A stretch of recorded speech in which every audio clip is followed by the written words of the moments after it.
Hi everyone, this is Jim. Welcome to this postmortem of my Blitz game number 711. My opponent kicked off with d3, the Mieses opening.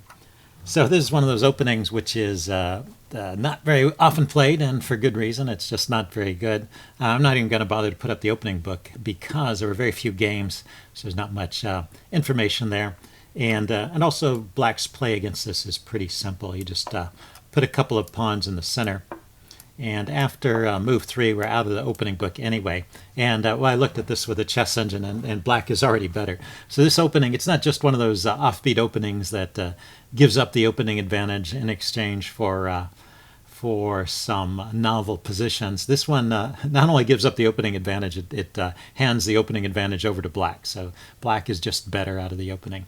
Maybe not necessarily winning, but definitely in good shape. I would say the difficult part in playing against a setup like this is that it's usually pretty solid for white and hard to break down. So you have to be careful about playing too fast. I do a little of that in this game, so you'll see an example of what I mean. But if you push too hard to try and break it down, it can sometimes backfire on you.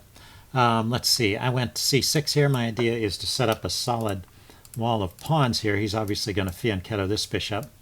And so this worked out pretty well. Let's continue. He played bishop g2 on bishop e7. All normal development. e3, normal development for me, and pawn moves for white. Bishop f5 seems like a good square for that bishop. He goes knight e2 and knight bd7. I'm not really worried about him pushing the e-pawn forward. I can just take that. It's covered by the knight, the bishop, and this pawn. So that would be a pawn sack if he ever tried to push that pawn forward. But he doesn't intend to do that anyway. He's trying to keep the position closed. If it opens up too quickly due to his lack of development, his whole queen side is undeveloped still, this could really pose problems for white. So white needs to keep the position closed and still create a little space. So he does that with b4. He gives him a square to develop his bishop to. And I pushed on with e4 right away. I'm trying to define the pawn structure in a way. This is kind of an amorphous pawn structure. You can't tell which bishop is going to be the better piece because the center pawns haven't defined whether they're going on the dark squares or whether they're going on the light squares. And that would really change things quite a bit.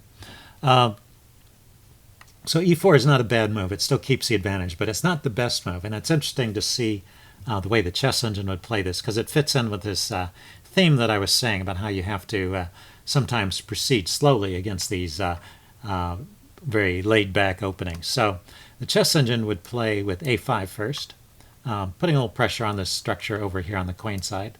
Say bishop b2, and now knight b6. This is an idea I was missing, but because he's put these pawns on dark squares, there's light squared weaknesses that the knight can exploit, and particularly after queen c2 playing e4 now. So that will remove this pawn in one way or another and open up this square for the knight, which would be a very nice outpost for that knight. So it's a great way to play it. I think the chess engine has the right idea in this case.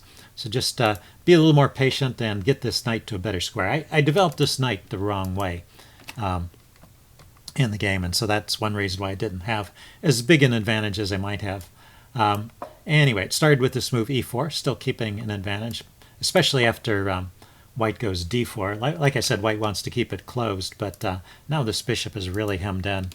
Let's see, I went rook e8 here with the plan of routing the knight around this way. And that is just not the best plan here. Once again, it's a great idea to bring the knight directly to b6. You can see that was the chess engine's recommendation here on move 11, but it could have been played right here as well, I think. Anyway, he goes bishop b2, and I'm bringing my knight around the wrong way. He goes knight to d2, and at this point I played queen d7. I wasn't quite sure about blocking in this bishop. That's what happens if I play knight g6, and also this knight might want to come out to this square, so I'm just kind of leaving it here for a moment. Queen d7, he goes c4, and now I decide, I've set up this battery. I decide I want to trade off this bishop here. He's going to undermine my pawns on the light squares. That's going to be one of the ways he's going to try and get some play in this position. This bishop is still going to be locked in behind his own pawns on the dark squares. So of the two bishops, it's his light squared bishop is the one that's more likely to become active, and it's my dark squared bishop that's the more active one because I'll have these pawns on dark squares to shoot at. So anyway, I go bishop h3. He goes in and takes, and then brings his knight out. This pawn is adequately defended, so it's not a threat, but it is hitting my bishop, and so I go ahead and trade at this point. It was my intention to trade anyway, so I wasn't too worried about that. And now my second slight mistake here is playing the move g5 right away. So once again, it's an example of kind of rushing things a little bit. So this chess engine has an idea of how to play here. It would proceed much more calmly with rook to c8, and this is a nice move. And something else I didn't realize about the position. But actually I can keep control of the c file for quite a while. If he tries to contest it, I can trade it off. And then however he takes back, I'll be able to put a rook on c1. And then it'll take him a few moves to unwind. Say bishop back here. Let's see, I bring my queen out. King back to g1. Bishop d6 is the engine line again. He goes knight to b3. He's maybe activating his knight, but I get in the move h5 here. Keeps his knight from coming to h5. My queen here and my knight are controlling that square against his queen and knight. And maybe I have ideas of softening up his king side with the push to h4. I can jump my knight into g4. I can trade his knight off at an opportune moment if it becomes a nuisance. So it looks like a great position for black. g5 still leaves an advantage to black, but it's declined quite a bit, and it's because of this move, knight h5, which he plays. This is a good move. The knight there supported by the queen, and now this pawn looks a little bit exposed because the queen's obviously going to be coming out after he trades this knight off, or if I take his knight, the queen comes out right away. So I start with h6. This is a fine move. He takes, take back with the bishop, and he does bring his queen out to h5, hitting my h-pawn.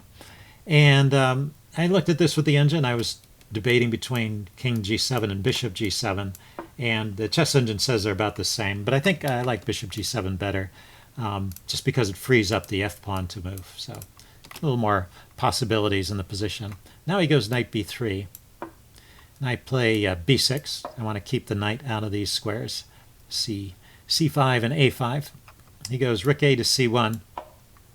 And I can challenge him on the c file, but I can't own the c file like I did in the previous line, at least for a few moves.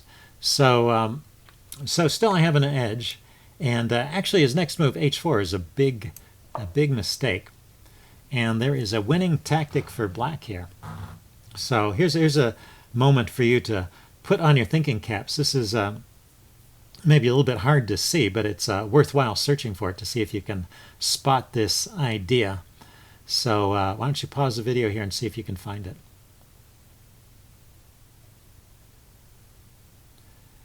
Okay, let's see. The simplest way to play this is to throw in this exchange first. This is not a vital part of it, but it kind of simplifies it a little bit because it rules out a later rook takes c8. And then the key idea of the tactic is this move g4. And if you spotted that one, you have my congratulations. That's a great find. Why is this such a good move?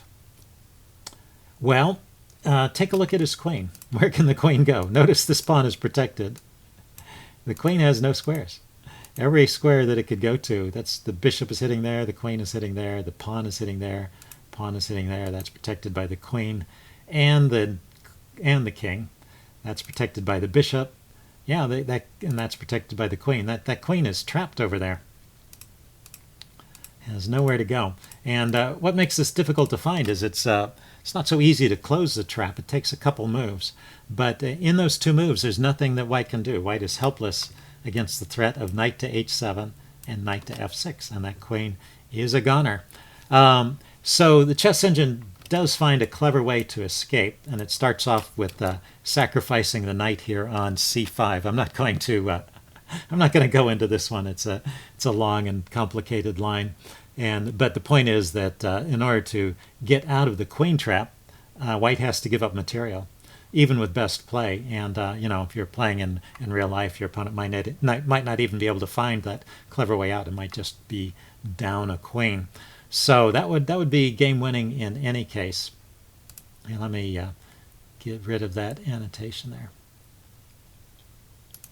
there.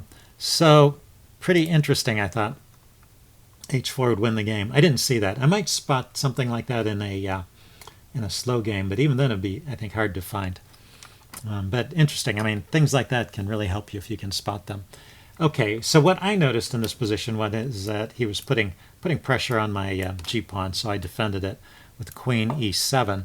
But after this, my advantage has finally disappeared, and we are back to an even game. So after 22 moves, 22 moves after white starts off with that bad opening and several missteps by me, then finally white gets back to an even game.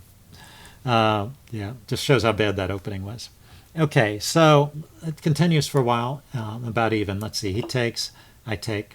He brings his rook over to defend the queen and maybe try and get something going against my king. So I decide to go into the endgame. I take his queen off, and I take his rook off. So we have an endgame position where there's a rook and two minor pieces. Still a complex endgame, not a simple endgame. But I thought it would be easier for me to defend my king side. My king side pawn structure has been disrupted, and I didn't look forward to defending it with the queen still on the board. So that's why I went for this simplified position. He still has play in the endgame against these weak pawns, but my king is over here to defend them. And this is still all in the range of about even. Let's see, I played rook d8. He's attacking my d-pawn. He played a4. I went knight e6, trying to get my pieces back into the game. And now he goes a5. And this is actually a mistake. And after a5, I start to have an advantage again. Let's see, he could have just played with, let's back up, could have just played with bishop b2, say king h7, I come out this way, b5, putting these pawns on light squares. I think that's a key idea so this bishop can get into the game. Let's see, I might go bishop f6, goes rook back to h1, getting his rook around, and my king comes forward. I think it's an okay position for black, but white is not too badly off here. So a5, a little bit of a mistake by putting pawns on the dark squares. Let's see, I go knight g5, and then he goes f4. So f4 is a big blunder. And so I play this correctly at first. Let's see, I take here with check. And f4 just gave up a pawn for no reason, and so I'm clearly winning. I was slightly better after a5, just because I would have been able to trap his bishop behind those pawns. But this is clearly winning because now I'm just up material.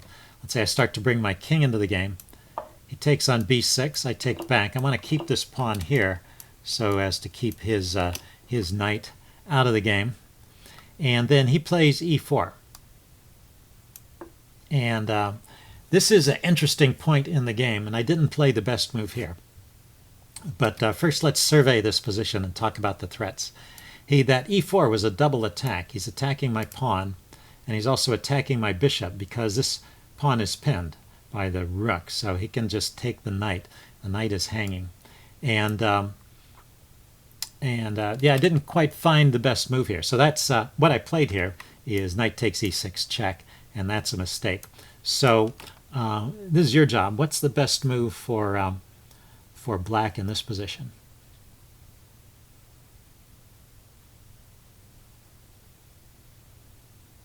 Okay, I'm going to give the answer away now.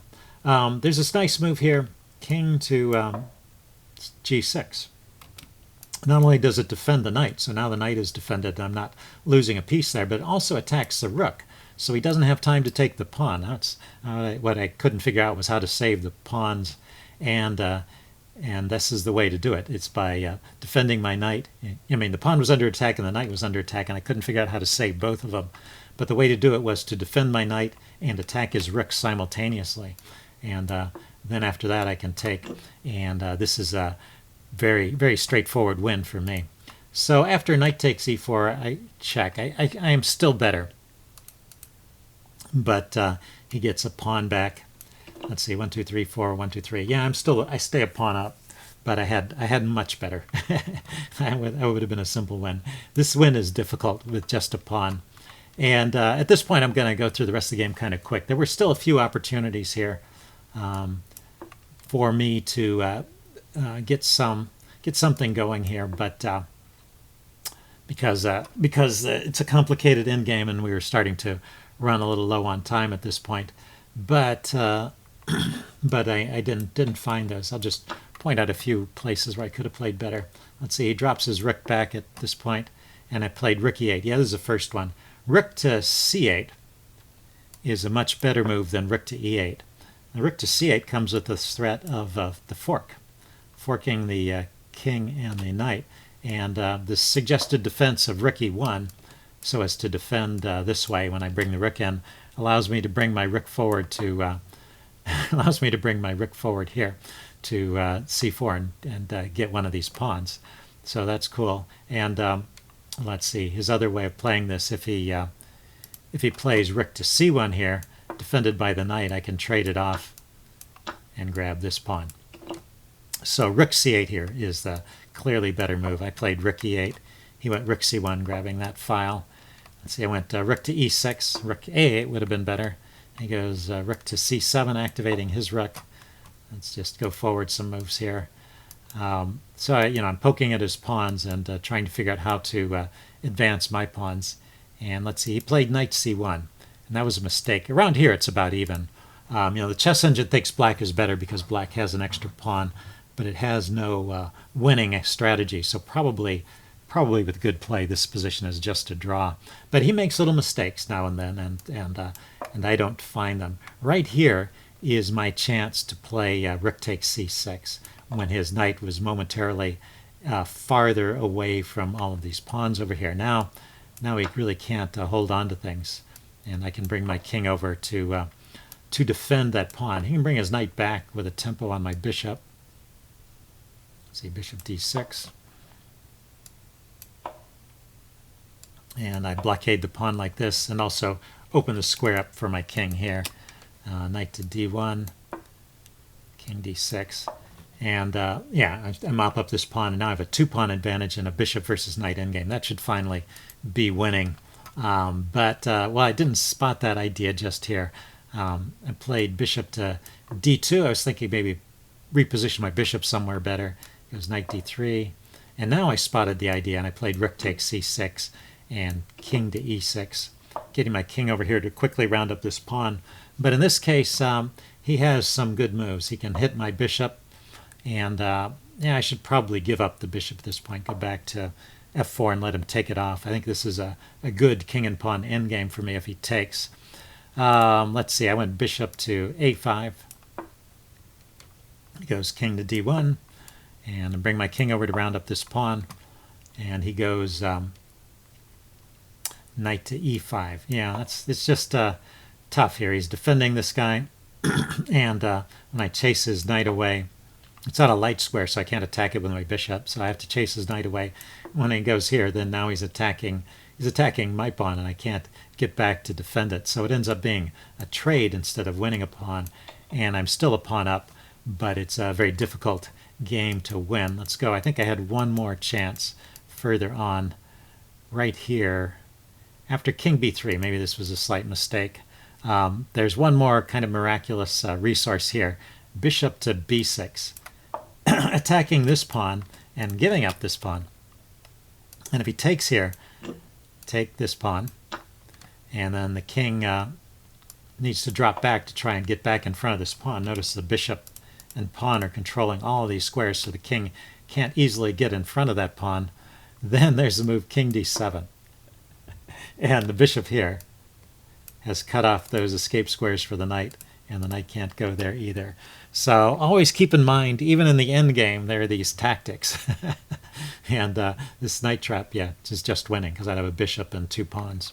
So let's see, after bishop b6, if he doesn't take the pawn and plays, say, knight f6, he still can't get back and defend this pawn in time. There was no king move that defended that pawn, so I can just take it, hitting his knight, and he won't have time to defend that pawn, and I go up two pawns. So that was, I think, my last chance to win the game. And after I played bishop e7, it's a draw the rest of the way. And I played it out. It's hard to tell, But, well, this configuration is useful to remember. These two pawns on the fourth row, they're on the same row, and they control all of these squares. So my king, the only way my king can get in is through these squares. And his king, as long as his king stays here, I can never get through.